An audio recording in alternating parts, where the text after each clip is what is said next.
Баршаңызға сәлем, есімім Ұлпан, арнама қош келіпсіз. Бүгін бас киім тоқуға есептеу жүргізуді үйренеміз. Бұл әдісті кез келген өлшемге және басқа да бас киім тоқуда қолдана аласыз. Ең бірінші кезекте үлгі тоқып алуға кеңес беремін.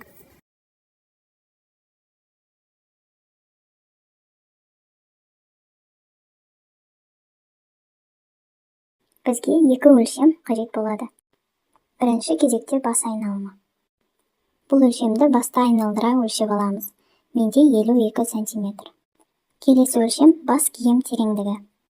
Менде 36 сантиметрді құрайды. Сіздер де осы екі өлшемді жасап алып, есептеп жазып алыңыздар. Ендігі кезекте 1 сантиметрде 1,6 ілмек бар екенін білеміз. Ал бас айналымы 52 сантиметрді құрайды. Келесі бас айналымын, яғни 52 сантиметрді 1,6 ілмекке көбейтеміз. 83,2 шықты.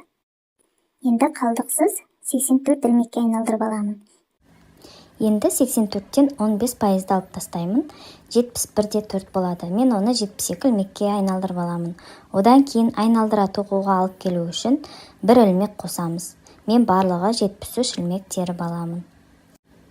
15% алып тастаймыз, себебі бізге жаңағы бас киім басымызда нық тұру үшін 15% алып тастаймыз. Келесі кезекте бас киім тереңдігі 36 сантиметр. Енді 36-ны 2-ке бөлеміз, 18 сантиметр шығады. Келесі бас киім қайтарылымы, яғни төменгі жағындағы бүктеліп тұратын бөлігі 8 сантиметрді құрайды. Жаңа есептеп кеткенімізде бас киім тереңдігі 18 сантиметрді құрайды.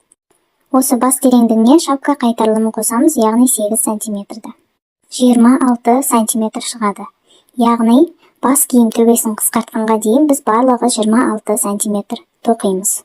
Яғни макушкасын жасағанға дейін 26 сантиметрді тоқып шығамыз. Сіздер де осындай есептеумен бас киім тереңдігін өздеріңіздің өлшемдеріңізге сай есептеп аласыздар.